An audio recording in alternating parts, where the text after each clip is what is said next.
राम। पिछले वीडियो में हमने देखा था कि नारद जी को इस बात का अहंकार हो गया था कि हमने कामदेव को जीत लिया। नारद जी का अहंकार दूर करने के लिए भगवान श्री हरि ने एक सुंदर नगर की रचना की जो वैकुंठ से भी अधिक सुंदर थी। अब आगे आनी दिखाई नारद ही भूपति राजकुमारी, कहौ नाथ गुण दोष सब एहि के हृदय विचारी, सियावर रामचंद्र की जय। फिर राजा ने राजकुमारी को लाकर नारद जी को दिखलाया और पूछा कि हे नाथ, आप अपने हृदय में विचार कर इसके सब गुण दोष कहिए। देखी रूप मुनि बिरति बिसारी, बड़ी बार लगी रहे निहारी, लक्षणता शुभ लोकी बुलाने, हृदय हर्ष नहीं प्रगट बकाने। उसके रूप को देखकर मुनि वैराग्य भूल गए और बड़ी देर तक उसकी ओर देखते ही रह गए। उसके लक्षण देखकर मुनि अपने आप को भी भूल गए और हृदय में हर्षित हुए, पर प्रकट रूप में उन लक्षणों को नहीं कहा। जो एहि बरई अमर सोई होई, समर भूपि तेहि जीत न कोई, से वही सकल चराचर ताहि, बरई शील निधि कन्या जाहि। लक्षणों को सोचकर वे मन में कहने लगे कि जो इसे व्याहेगा वह अमर हो जाएगा और रणभूमि में कोई उसे जीत न सकेगा। यह शील निधि की कन्या जिसको वरेगी सब चर अचर जीव उसकी सेवा करेंगे। लक्षण सब बिचारी उर राखे, कछुक बनाई भूपसन भासे, सुता सुलक्षण कहि नृप पाही, नारद चले सोच मन माही। अब लक्षणों को विचार कर मुनि ने अपने हृदय में रख लिया और राजा से कुछ अपनी ओर से बनाकर कह दिया। राजा से लड़की के सुलक्षण कहकर नारद जी चल दिए, पर उनके मन में यह चिंता थी कि करौ जाई सोई जतन बिचारी, जेहि प्रकार मोहि बरई कुमारी, जप तप कछु न होई तेहि काला, हे विधि मिलई कवन विधि बाला। मैं जाकर सोच विचार कर अब वही उपाय करूं जिससे यह कन्या मुझे ही वरे। इस समय जब तब से तो कुछ हो नहीं सकता। हे विधाता, मुझे यह कन्या किस तरह मिलेगी? यही अवसर चाहिए परम शोभा रूप विशाल, जो भी लोक रीझे कुंवरी, तब मैं ले जय माल, सियावर रामचंद्र की जय। इस समय तो बड़ी भारी शोभा और विशाल सुंदर रूप चाहिए जिसे देखकर राजकुमारी मुझ पर रीझ जाए और तब जयमाल मेरे गले में डाल दे। हरिसन मांगो सुंदरताई, होई ही जात गहरू अति भाई, मोरे हित हरि समनै को, एहि अवसर सहाय सोई हो। एक काम करो कि भगवान से सुंदरता मांगो, पर भाई उनके पास जाने में तो बहुत देर हो जाएगी, किंतु श्री हरि के समान मेरा हितु भी कोई नहीं है, इसलिए इस समय वे ही मेरे सहायक हों। बहुविधि विनय कीन्हि तेहि काला, प्रगटे प्रभु कौतुकी कृपाला, प्रभु बिलोकी मुनि नयन जुड़ाने, होइए काजु हिये हरसाने। उस समय नारद जी ने भगवान की बहुत प्रकार से विनती की, तब लीला में कृपालु प्रभु प्रकट हो गए। स्वामी को देखकर नारद जी के नेत्र शीतल हो गए और मन में बड़े ही हर्षित हुए कि अब तो काम बन ही जाएगा। अति आरती कही कथा सुनाई, करहु कृपा करी हो सहाई, आपन रूप देहु प्रभु मोहि, आन भाति नहीं पावो ओहि। नारद जी ने बहुत आर्त होकर सब कथा कह सुनाई और प्रार्थना की कि कृपा कीजिए और कृपा करके मेरे सहायक बनिए।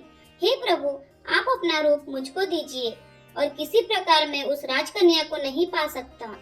जेहि विधि नाथ होई हित मोरा, करहु सो बेगी दास मैं तोरा, निज माया बल देखी विशाला, हिय हंसी बोले दीन दयाला। हे नाथ, जिस तरह मेरा हित हो आप वही शीघ्र कीजिए, मैं आपका दास हूँ। अपनी माया का विशाल बल देख दीन दयालु भगवान मन ही मन हंसकर बोले, जेहि विधि होई ही परम हित, नारद सुनहु तुम्हार, सोई हम करब न आन कछु, बचन न मृषा हमार, सियावर रामचंद्र की जय। हे नारद जी, सुनो, जिस प्रकार आपका परम हित होगा हम वही करेंगे, दूसरा कुछ नहीं। हमारा वचन असत्य नहीं होता। कुपथ मांग रजु व्याकुल रोगी, वेदन दे सुनहु मुनि जोगी, एहि विधि हित तुम्हार मैं थयऊ, कहीं अस अंतर हित प्रभु भयऊ। हे योगी मुनि सुनिए, रोग से व्याकुल रोगी कुपथ्य मांगे तो वैद उसे नहीं देता, इसी प्रकार मैंने भी तुम्हारा हित करने की ठान ली है। ऐसा कहकर भगवान अंतर्धान हो गए। माया बिबस भय मुनि मूढ़ा, समुझी नहीं हरि गिरा निगूढ़ा। गवन तुरत तहारी सिराई, जहाँ स्वयंवर भूमि बनाई। भगवान की माया के वशीभूत हुए मुनि ऐसे मूढ़ हो गए कि वे भगवान की अगूढ़ स्पष्ट वाणी को भी न समझ सके। ऋषिराज नारद जी तुरंत वहां गए जहां स्वयंवर की भूमि बनाई गई थी। निज निज आसन बैठे राजा, बहु बनाव करी सहित समाजा। मुनि मन हरस रूप अति मोरे, मोहित जी आनहि बरहि न भोरे। राजा लोग खूब सज धज कर समाज सहित अपने अपने आसन पर बैठे थे। मुनि नारद मन ही मन प्रसन्न हो रहे थे कि मेरा रूप बड़ा सुंदर है, मुझे छोड़ कन्या भूल कर भी दूसरे को न वरेगी। मुनि हित कारण कृपा निधाना, दीन कुरूप न जाई बखाना। सो चरित्र लखि काहू न पावा, नारद जानी सबहि सिर नावा।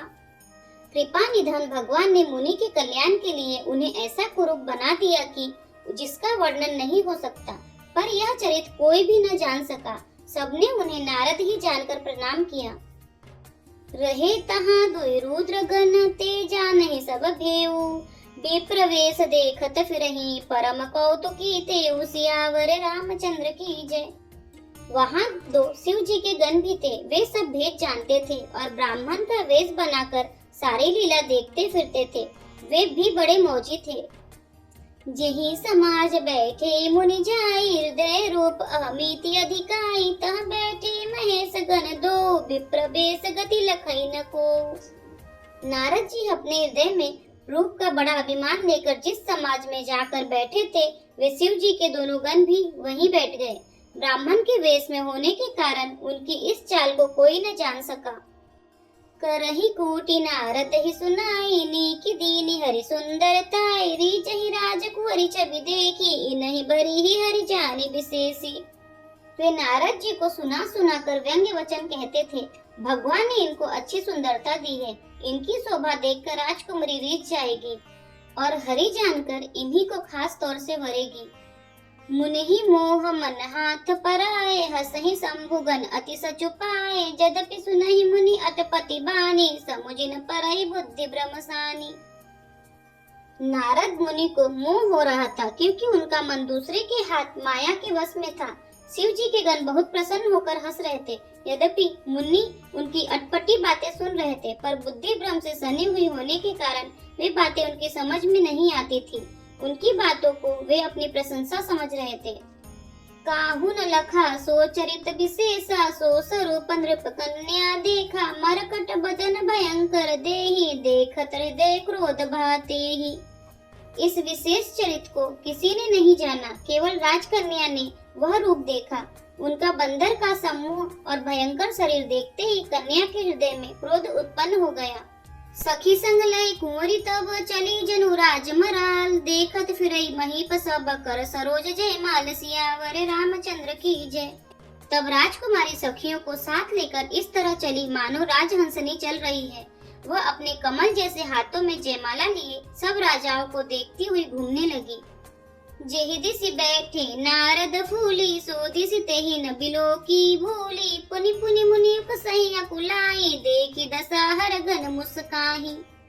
जिस ओर नारद जी रूप के गर्भ में फूले बैठे थे, उस ओर उसने भूल कर भी नहीं ताका।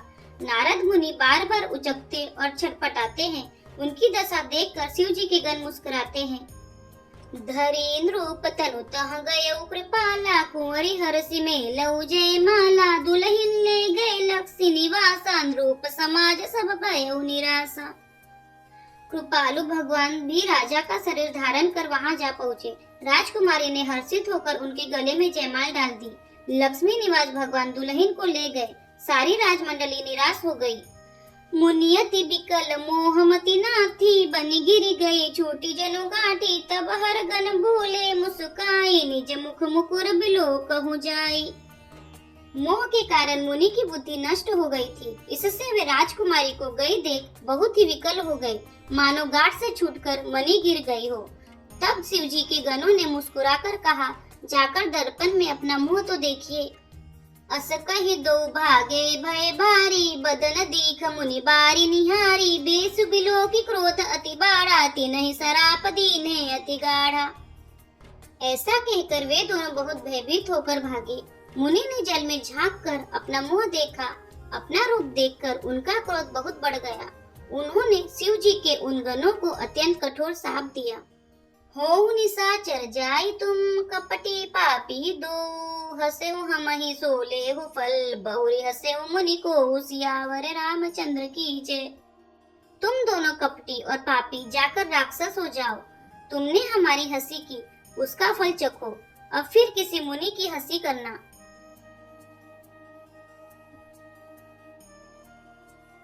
यदि आपको हमारे वीडियो पसंद आ रहे हैं तो वीडियो को लाइक करें, चैनल को सब्सक्राइब करें, कमेंट में जय श्री राम और हर हर महादेव अवश्य लिखें। जय श्री राम, हर हर महादेव।